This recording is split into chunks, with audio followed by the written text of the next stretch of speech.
Queridísimo Andrés Oppenheimer, ¿cómo estás? Qué gusto saludarte.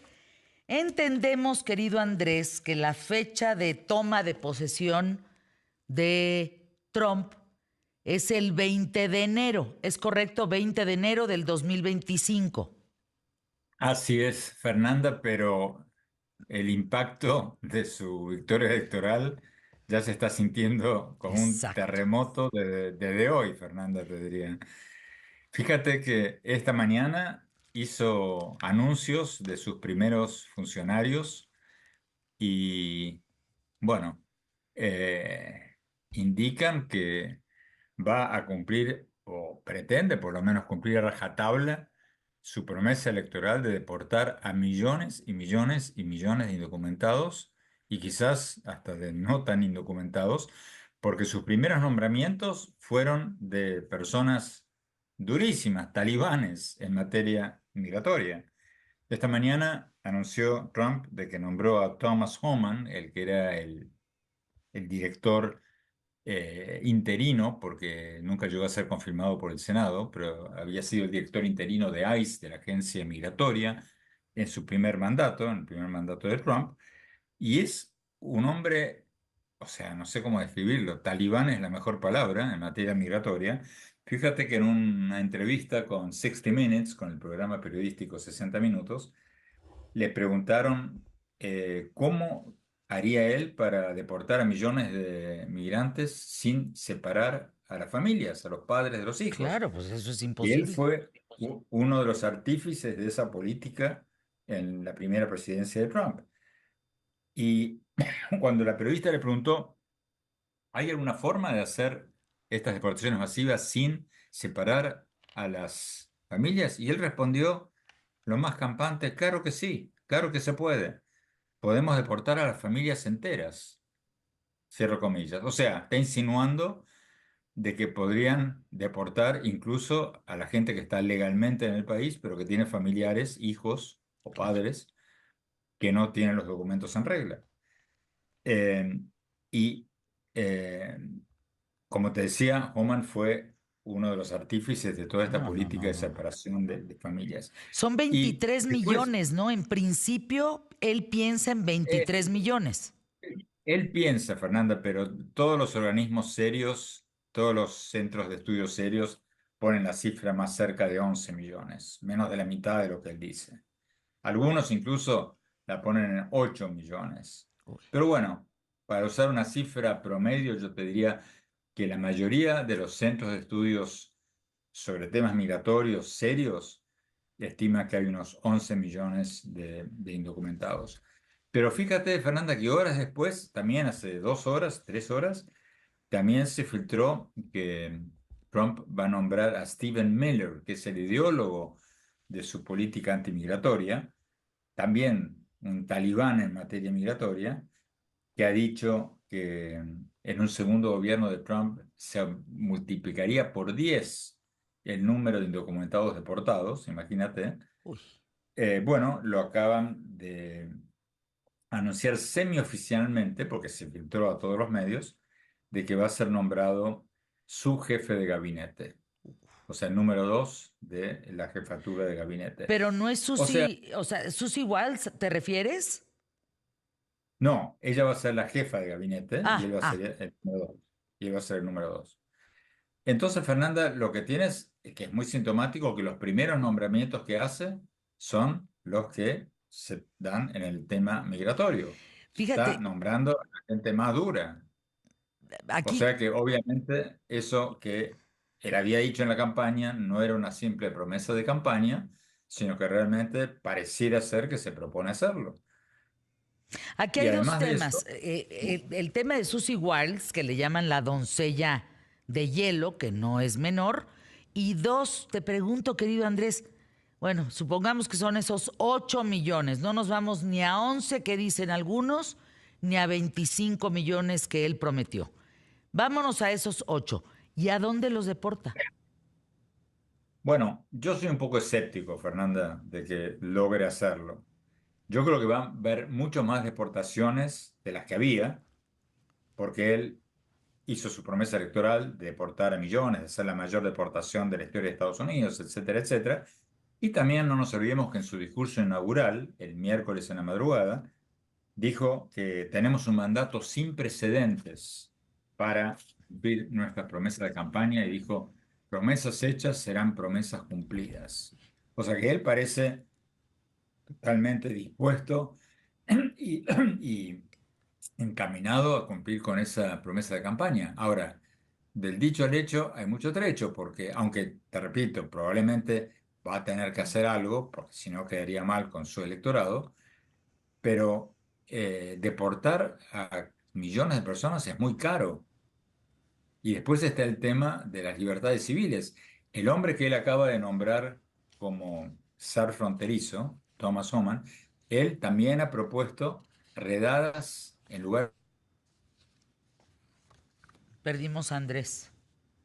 Vamos a tratar de retomar la conversación con Andrés. Fíjense que me quedé pensando cuando Andrés dice ahorita, deportar sale muy caro. A mí me gustaría detenernos en algún momento en eso. ¿Cuánto cuesta deportar de Estados Unidos a ver a dónde una persona?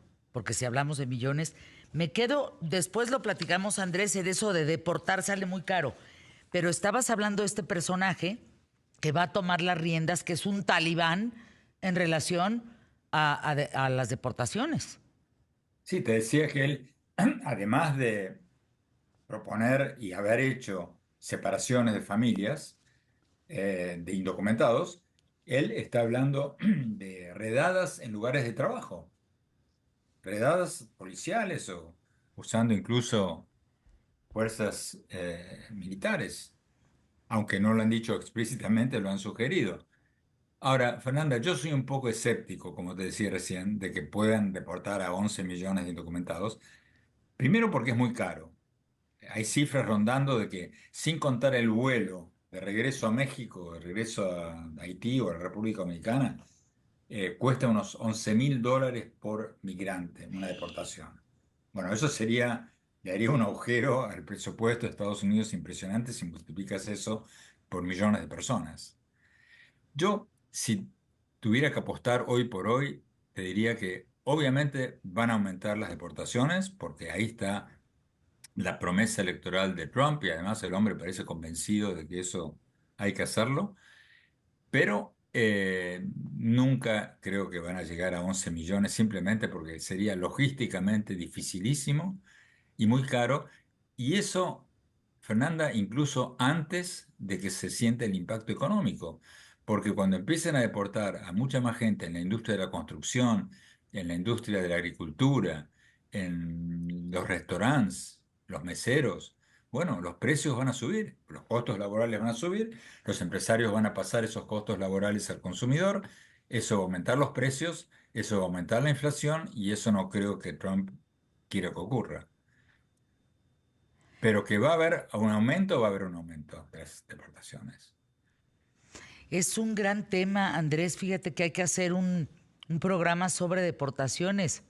Este dato de cuesta $11,000 por deportación, válgame. Sin contar el viaje, ¿Mandé? sin contar el viaje de regreso en avión.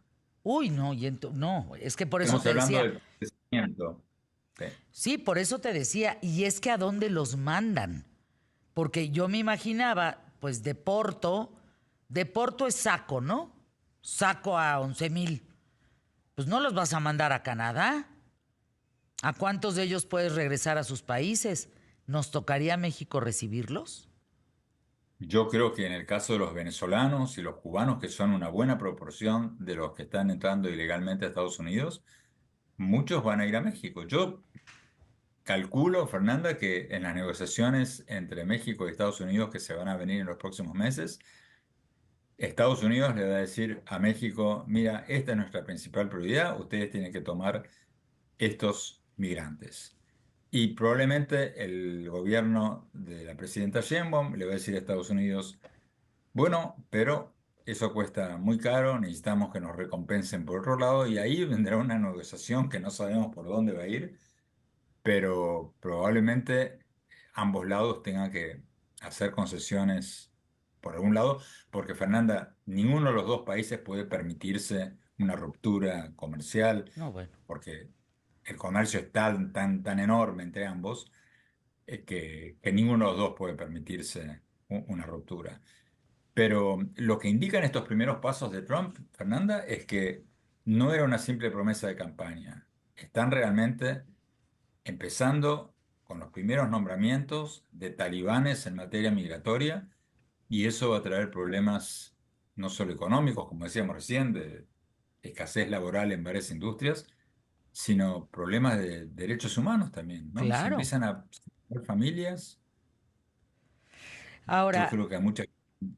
en un minuto, Andrés, Biden se comprometió a una transferencia de poder pacífica y ordenada.